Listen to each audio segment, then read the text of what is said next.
Hi Libra, this is your horoscope for October 2016, or should I say Libra. I went to an Astrology Association conference a few weeks ago, and apparently you're not known as Libra, you're called Libra, and Gemini is called Gemini. So anything to be special, right? Okay, so October starts really well for you guys because we've got a new moon happening in your sign of Libra. In your first house. I'll stop, I promise. Okay. So I've made a separate video on this, the new moon in Libra, and that gives you a lot of information about that. If you're interested, check that out. But a new moon basically is when the moon is totally black and it moves up to the sun and it recharges itself for the next 30-day period. In this case, it's in Libra, so it's pulling in your energy. So you will feel very much at peace. You will feel very much like yourself, like the world makes sense, everything is going well. Now, the new moon as well is a great time to set intentions for the next month ahead. So, because this is in Libra, it's going to be about relationships, it's going to be about building positive, harmonious relationships. So, think about what relationships in your life need to be improved, what you want to make better. That's your personal friendships, your romantic relationships, family relationships, whatever it is. Focus on that. You'll be surprised at how much of a positive impact you can have in 1 month. So by the end of October, if you make this a priority, you can really improve your relationships. On the 2nd of October, the moon is still in your sign and it begins to oppose Uranus in Aries in the 7th. So this is a day when other people will be making a lot of noise. I think people may demand things of you, may expect you to do things. Use your common sense here. The moon being in your sign, listen to your guidance, listen to your intuition. If someone asks you to join them in their new venture and it feels really wrong and it's a red flag internally, then really honor that and don't go ahead with it. On the 3rd and 4th, the moon moves into Scorpio and that's in your 3rd house. No, not in your 3rd, in your 2nd house. So the moon is sitting together with Venus, Black Moon Lilith, and the midheaven, all of which are in Scorpio in this 2nd house.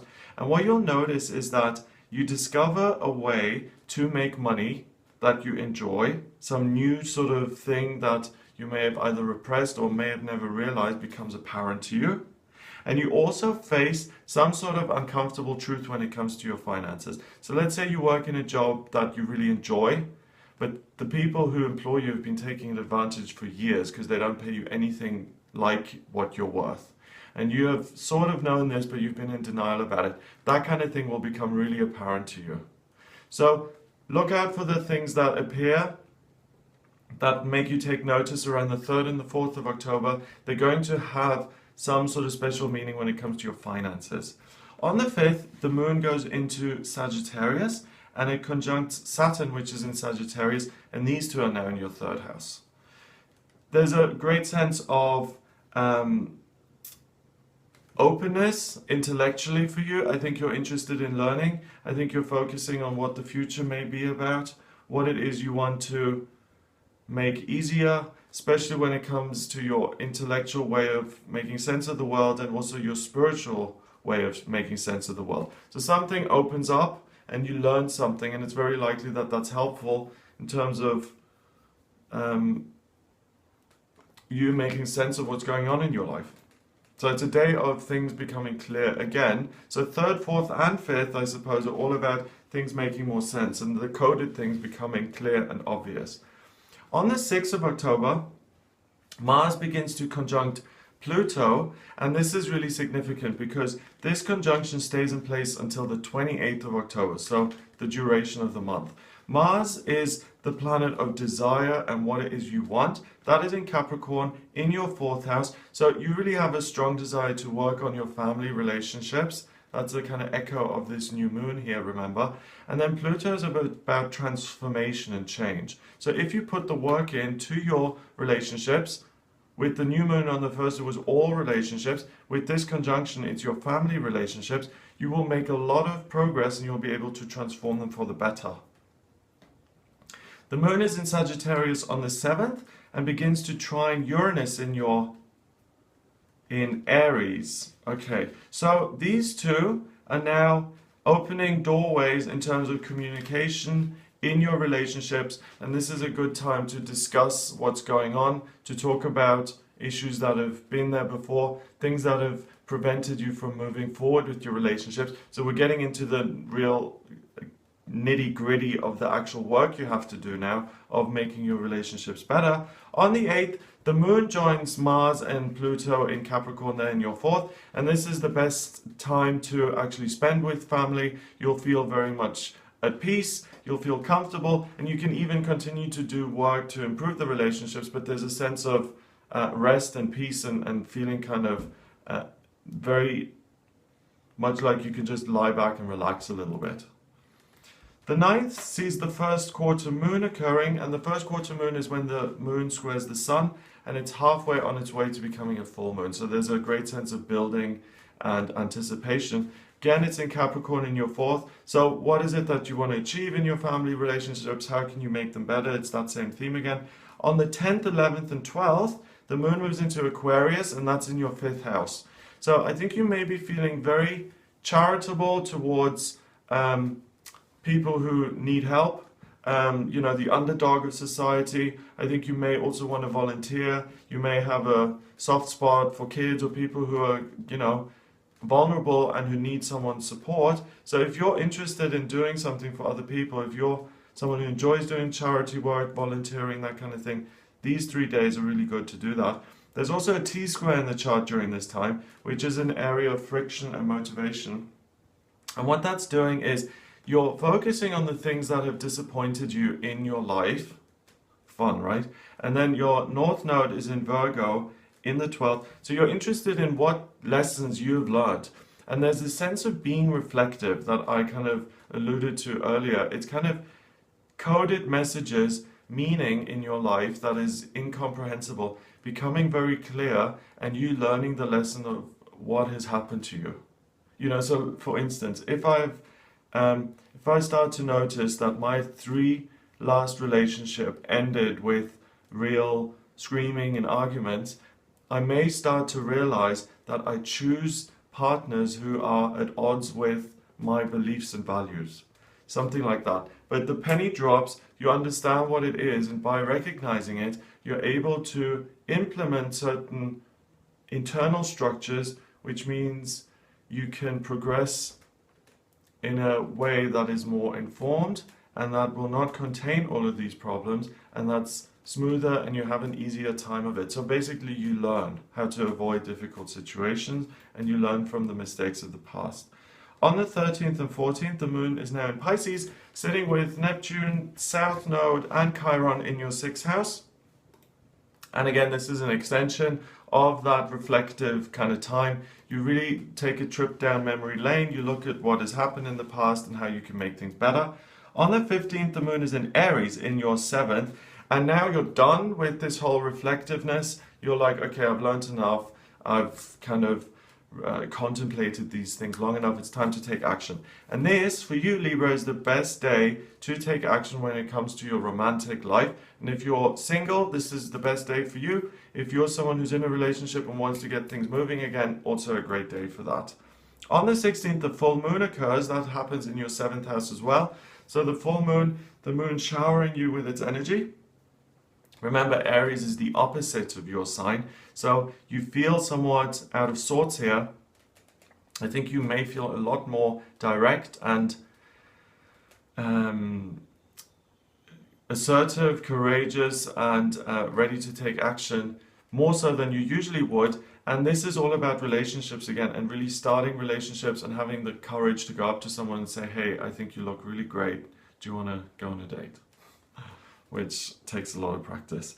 17th and 18th, the moon goes into Taurus. It's in your 8th house. And on the 17th, it forms a grand trine in the chart in Earth. So there's a real, you have a very good time, a very easy time of ironing out relationships. I think you understand, and again, I understand what's happened. I understand what my part is in these situations, and I can now see it and let go of it. So if you're a narcissist, you may recognize that and see that you don't have to continue to be that way, that has been the problem in your relationships.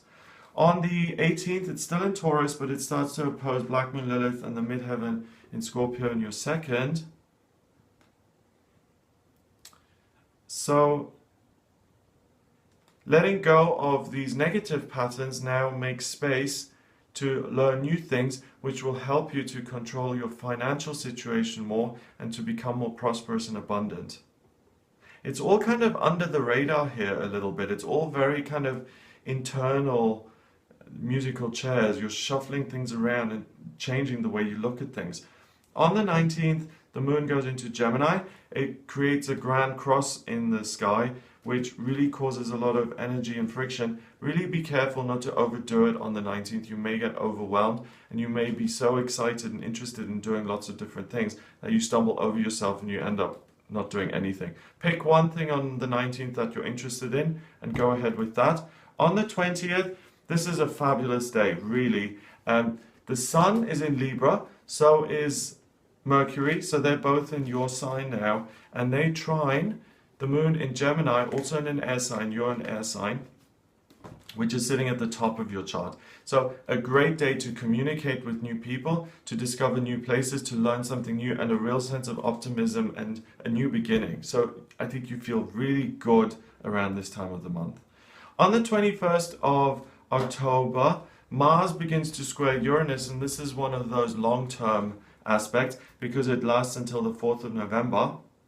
And this is about bringing your improved family circumstances together with this desire to improve your romantic circumstances. So you're really focused on really getting the structure together when it comes to the people in your life, and to have people who will support you and who you can rely on and who you love. On the 22nd, another long-term aspect, Venus begins to conjunct Saturn. That happens also until the 4th of November, and then your third house. So communication and learning is something that you really enjoy, and also planning ahead for the future is something you are really good at now and that you enjoy. You have learned a lot this month. You've really had some serious kind of things to look at, and you've had the courage and bravery to look at them, so well done. You are entitled to plan ahead for the future, and if you make plans, you can bet your bottom dollar that things are going to look better for you now in future than they have in the past, because you're actually using the information that you've learned. It's also the last quarter moon, so there's a nice sense of things winding down a little bit. And also the sun moves into Scorpio, so happy birthday Scorpios. On the 23rd, the moon begins to trine Saturn and Venus in the 3rd. This is a great day to do something public. If you have to present, if you have to make a speech, if you have to do something sort of in the public sphere, choose the 23rd. You'll feel most comfortable doing it. And the 24th. There's a lot of fire in the chart over these 2 days. Use these for any kind of public appearances. If you're pitching something, if you're trying to sell something, if you're trying to get people to buy what it is you're selling, these 2 days are really good. 25th and 26th. The moon is now in Virgo. Okay, we're getting very serious. And this is in your 12th house. So really, this is when you are at your most serious and you're saying, what is it that I want to do with my life? Heavy question, right? But you have come a long way. You feel spiritually more aligned and truthful with yourself than you have in a long time. And you're using that reality, the ability to connect with your true self, to actually plan ahead for the future. You know, in the 12 steps, they say one day at a time, and you should take every day as it is, and you should live in the present moment. Eckhart Tolle talks about this a lot, the present, the present. But sometimes it's good to balance that out with an eventual game plan. You know, if you go to university for a 3-year course, yes, you can live in the present moment, but at some point you would have said, I'm applying for a 3-year course here, and this is what the 3 years is going to look like. So sometimes it's helpful to go a little bit beyond the everyday, just to kind of secure yourself. And that is Virgo speaking. This is what Virgo does anyway. So that's the kind of energy you're tuning into around the 25th and the 26th. Make of it what you will. And then on the 27th, the moon in Virgo sits right on top of your first house, and there's a real nice coming together with your neighbor here, and you feel your usual happy, sociable self, and your ongoing focus being relationships, that continues, but you now get very clear and critical even, and you can make very clear decisions around your relationships. So if there's something that, like if you're in a relationship where someone manipulates you on an ongoing basis and you've tolerated it for years, the 27th is to say, actually, I see what you're doing, I don't need this anymore. On the 28th and 29th, the moon is now in Libra in your first house, and this is a throwback to the beginning of the month. Really good luck, feeling totally at ease with the world, with life, feeling comfortable in your own skin. You've really come a long way here in October, so you can give yourself a pat on the back. But these are two fabulous days to just, put your feet up, to relax, and to enjoy the good stuff that you've been doing and creating in October. On the 30th, we have the second new moon of the month. The first one was on the 1st. Now we have the second one on the 30th. When this happens with a full moon, when you have two full moons in a month, the second one is called a blue moon. And that's why the phrase once in a blue moon exists, because it's so rare. With the same thing happening with a new moon, the second one is called a black moon. And apparently it is very powerful when it comes to the occult. This one is in Scorpio. Set the seeds of intention, reflect on what you want to get honest about. And you've already done pretty well with that here in your birthday month.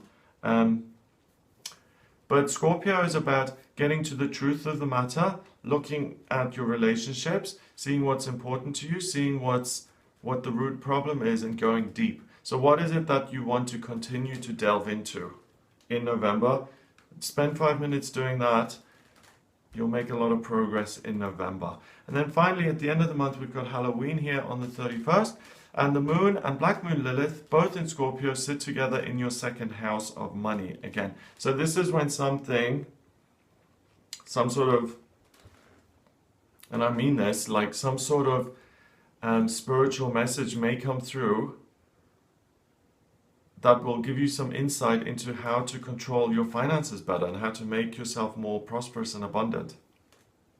That could be a symbol on a door that suddenly means something to you, or clairvoyantly you may see something, or another person gives you a message, or you connect with a deceased loved one who appears to you in a dream. Halloween is, in paganism, it's the turning point. It's really light and dark and entering that period of real darkness. And it's the celebration of ghouls and skeletons and all of that stuff, because the veil is thinner, so you can connect to that other side. And I know it's been made like pop culture, but there is a serious thought behind it, which means that you can connect to those unseen realms more easily. So you'll get messages coming through, something hidden, and it's very likely that the message comes from within, internally, rather than some external thing informing you. Okay, so that's what I get for you in October. I hope you have a fabulous month. If you'd like a private reading with me, please get in touch with me via my website. It's gregoryscott.com. Click on the readings tab and you can audio reading with me there. Please remember to subscribe to the channel, and I'll speak to you next month.